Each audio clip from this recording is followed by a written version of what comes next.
Everest or Everest? Were Norgay and Hillary really the first two to summit? Do you call it Sagarmatha, Chomolungma, or Everest? I am your host, Pauline Reynolds-Nuttall of the All About Everest podcast since 2021. Join me weekly for all things Mount Everest, including updates, features, interviews, trivia, and so much more. It doesn't matter if you are an adventurer or an armchair mountaineer. There's something here for everyone as long as you love the mountain. Hey there, and welcome to today's episode of the All About Everest podcast. Today's episode is a little bit different than normal, and it's been a long time coming, and really it's just a quick update with a much longer episode to follow coming up this Thursday.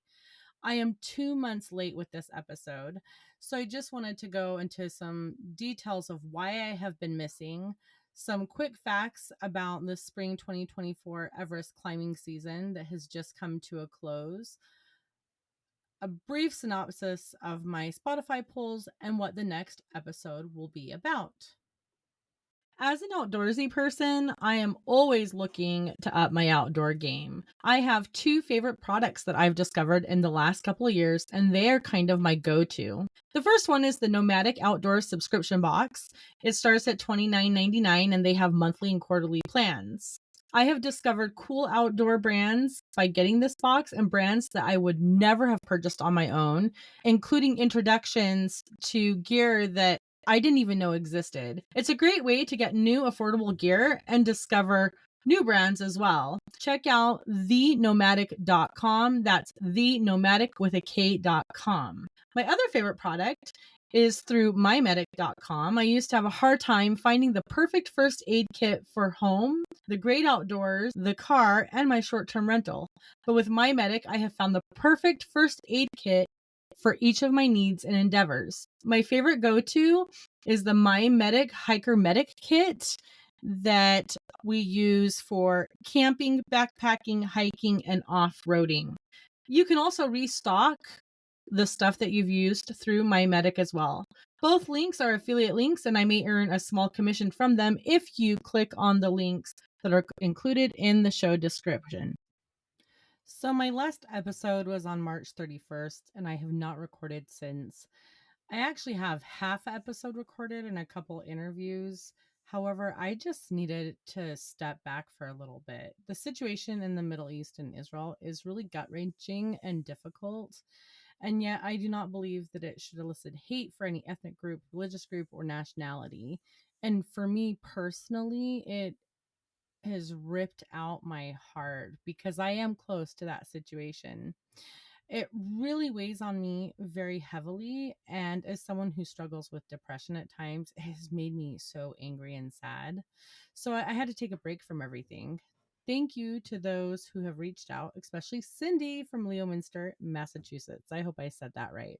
It warmed my heart, especially during these difficult times. So, all I can ask from you as listeners, regardless of your politics, is to send light and energy and hold space for those who make decisions, and that this conflict can end, that the hostages can return home, and Gaza can be rebuilt. Hey, and because of you amazing listeners, we were featured in the top 3 Mount Everest podcasts on FeedSpot. Super cool. This episode was supposed to be about David Brashears and what he contributed not only to the mountaineering community, but to the Mount Everest community as well. But because I missed weekly recaps of the Everest season, that's what the next 2 episodes will be about. And it will most likely be split into 2 episodes because there's a lot to discuss. I will dedicate an episode to David, and I will not forget to share a little story about David Brashears and about how small the mountaineering world is. So, some quick facts about this Everest climbing season, including drama. There always seems to be some type of drama every single year. What would an Everest season be without some crazy story? And I have 2. First and foremost, this year there were teams on both sides of Mount Everest, the Nepali side and the Tibetan side. No teams other than Chinese have climbed on the Tibetan side since 2019. Jimmy Chen and Conrad Anker, they did try climbing in the fall season last year, but there were permit issues and entry issues, so it just didn't happen. Adrian Bollinger of Alpenglow, who I did an interview with in the past, climbed on the Tibetan side this year with a team of foreigners. For the spring 2024 season, there were a total of 8 deaths compared to last year, which there were a total of 17 deaths, bringing it to record high. This year, there were far less fatalities. On May 13th, Prevsurin Logvichov, 31, from Mongolia, and Usukjargal Sedindamba, also from Mongolia. They both died on the southeast ridge, and they were climbing with 8K expeditions. On May 22nd, Nawang Sherpa, 44, went missing and is presumed dead above the Hillary Step, climbing with 7 summit treks. Also on May 22nd, Kenyan Charut Kuru, 40, also with 7 summit treks, also died above the Hillary Step. And Pastenji Sherpa, 23, also missing and presumed dead near the Hillary Step, also climbing with, I'm sorry, not also, was climbing with 8K expeditions. And then also on May 22nd, British climber Daniel Paul Peterson, 40, also died near the Hillary Step after summiting and climbing with 8K expeditions. I will go into more details regarding those deaths during the next 2 episodes. There was an avalanche that took out several climbers. So on May 22nd, there were a total of 4 deaths.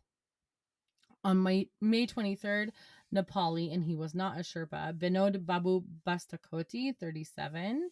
He died near the South Pole, and he was climbing with Yeti Adventure, Pioneer Adventure.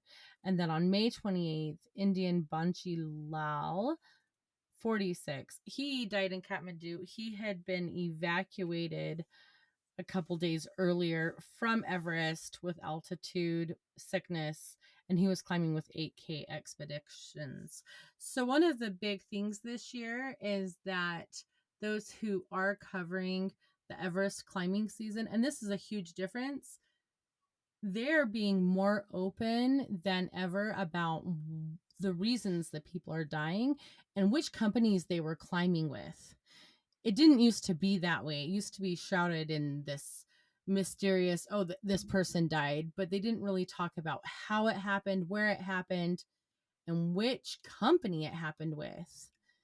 And now, especially since last year, there has become this transparency of which companies had fatalities, where, and why, which I think is really important. There should be transparency.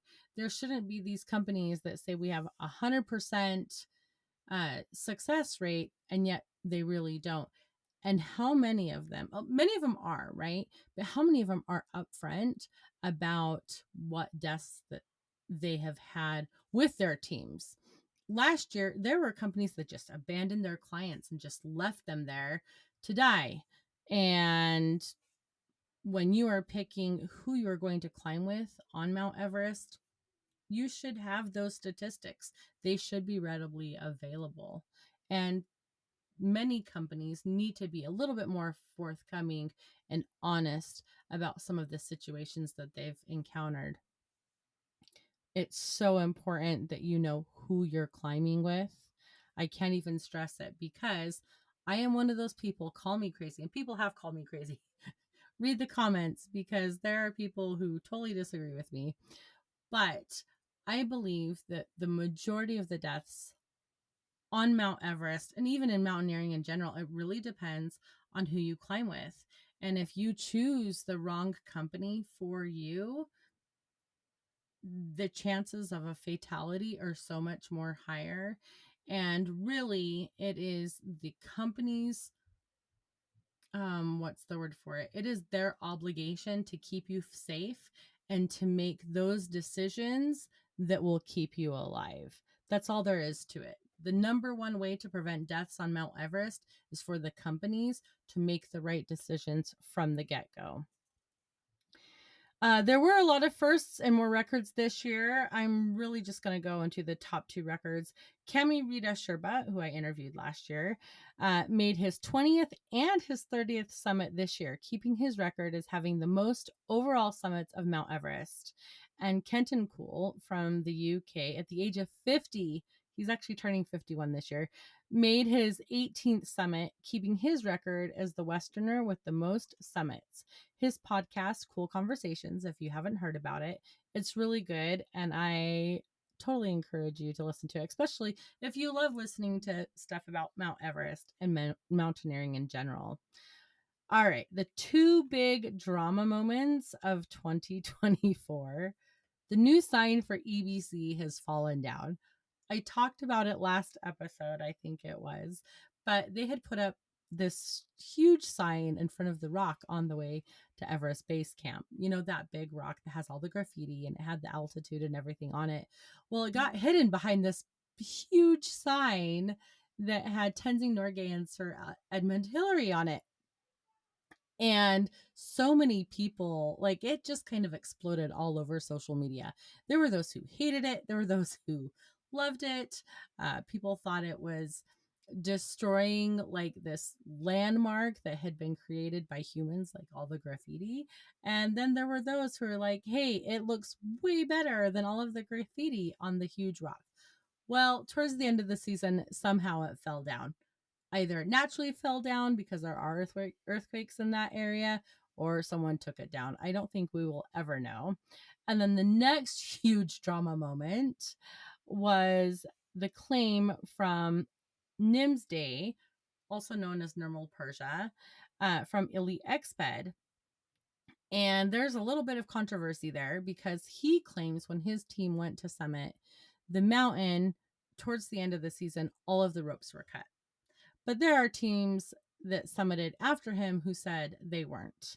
There's videos going around, there's drama going around, it's, just one of those things. And here's the thing is that Nimsday, he has tenacity and he has a very flashy style of climbing. And it kind of has rubbed some people the wrong way, but you do have to admire him because he has achieved a lot, especially someone coming from the Sherpa community. He's known all over the world. He has pretty much come from nothing and has created this huge company, and it does have all the bells and whistles, and some people really like that. So the question is, were the ropes cut and was his team sabotaged? Is it even true? Maybe they just couldn't find the ropes, which is very likely. But ropes have been taken out by avalanche slides before too, so maybe just naturally were cut. It could have been sabotaged because there have been some instances of ugliness on that mountain. There was the high altitude fist fight and brawl in 2013, and there have been multiple instances of theft, taking important life-saving gear and O's. Like last year, the theft was really bad, and I think it was really bad. I want to say in 2006 maybe, but people were stealing oxygen tanks. Who does that? Especially when you're so high up there and you rely on O's to keep you alive. Because let's face it, most people, they have to climb with oxygen. And I may have mentioned it. There was one person who was intending on climbing, and that was the pro wrestler Darby Allin. Back in November of last year, he announced that he would be climbing this season, and he's got this really big personality, and he came in with all of this bravado, broke his ankle, and hopefully he'll climb next year. Last but not least, I had weekly polls on Spotify, and I enjoy looking at all of the answers, and it's just fun. So the last two polls that I did last episode was, do you like the sign that was put up on the way to EBC? 28.6% said no, 71.4% said yes. And then the week before that, it was the most popular poll ever. It had the most answers. Should more effort be made to retrieve dead bodies from Everest? 42.4% said yes. 57.6% said no. So today's poll is, do you think that helicopters should be used to skip climbing through the Khumbu icefall? There is like some questions of maybe that people should be allowed to skip it entirely, that all of the gear should be ferried through the Khumbu icefall with helicopters instead of Sherpas and high altitude porters, which they would lose work. They depend on those wages, but on the other hand, it is much more safer. And is it cheating if you skip the Khumbu icefall? I mean, that is a huge debate that we could go on and on and on about. All right, so the next episode that will be later this week, we'll have the Everest summary part 1 of the spring climbing season.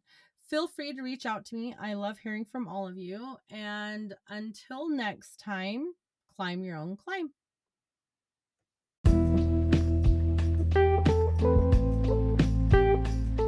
Thank you for listening to today's episode of the All About Everest podcast. Please support this podcast by following, rating, commenting, and sharing. I appreciate your feedback, and you can find me on social media at Mama Bear Outdoors or at All About Everest podcast. Thank you for following and listening since 2022.